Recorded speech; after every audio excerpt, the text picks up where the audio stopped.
Today, I want to take you to Hayat, Afghanistan, and to picture a scene. We have Raya Mahbub, a young, brilliant entrepreneur who has started Afghanistan's only software engineering company ran by women and employed solely by women.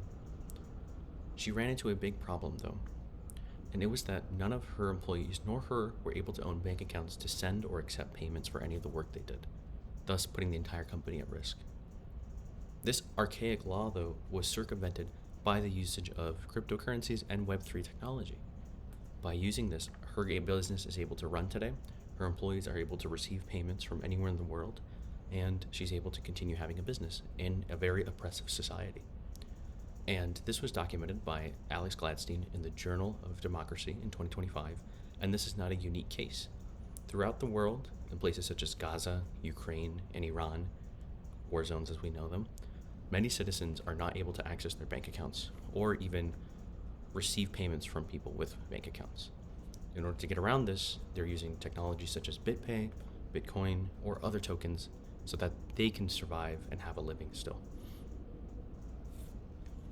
Now, this raises a general problem seen throughout the world and documented by the UN Department of Economic and Social Affairs, which is inflation.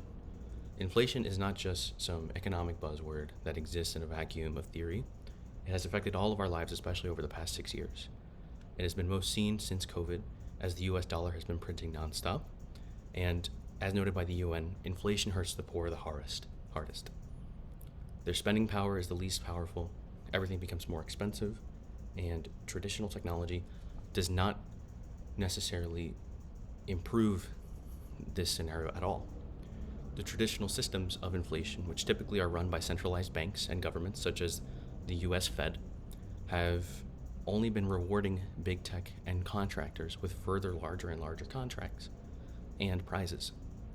Such examples include OpenAI's Stargate program being funded by $500 billion according to CNBC, which has led to numerous privacy and scandals, including the theft of intellectual property, as cited by the New York Times in their lawsuit against the company, and the stealing of our personal data for their training, thus eroding our dignity and self-sovereignty. In addition, inflation only widens the gap of wealth inequality. Dr. Jong Hyun Kim from the Journal of Multinational Financial Management highlights that as inflation increases, the wealth disparity only multiplies exponentially. As we can see, as of recent, we have the world's first trillionaire, while at the same time, there has never been a larger brink of the population at risk of being homeless in recent memory.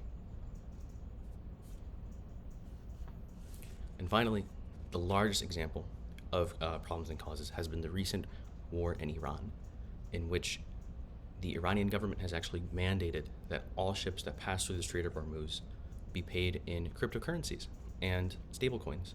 The reason being is that the usage of fiat technology, or traditional money as we know it, is far too controlled by Western governments and banks, thus forcing the world to move on from these traditional centralized currencies.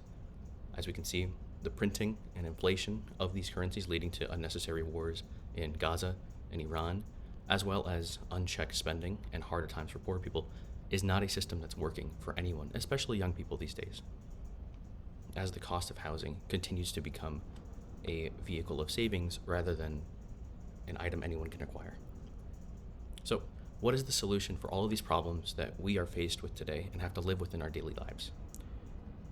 As CNBC also says for a human rights group, the cryptocurrency solution is being used daily in crisis zones around the world.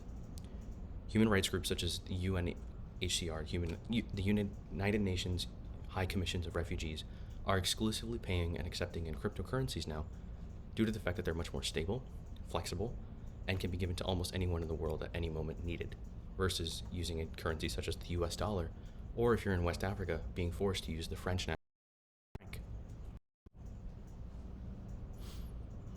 Blockchain has been proven by studies done at the CSIRO in Australia to protect against copyright infringement by notifying you when your data is being used, especially in AI training and other manners of that,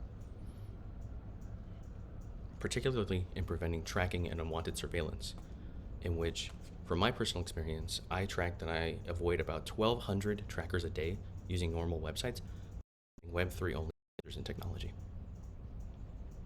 So, how can you be a part of this movement and solution? Well, you can get a wallet, which is a software device or hardware device like I have, where you start owning your own crypto. It doesn't have to be anything unstable like Bitcoin. You can just get US dollar T, which is the cryptocurrency for US dollar, used globally by everyone that doesn't want to interact with the United States financial system. You can learn more about Web3 software such as Brave, the private browser, or Blue Sky, which is like a Twitter, but you curate your own algorithm and you choose how your data is being sold. And just keep learning and keep diving into the world as it changes. Web3 is moving fast. It is gaining a lot of favor in Washington. And in my opinion, it is the necessary infrastructure for the world to continue if we are to improve on the big problems that we're facing today. So this was my speech on Web3, how I think it can help with some of the largest problems we face in the world today. And thanks for listening.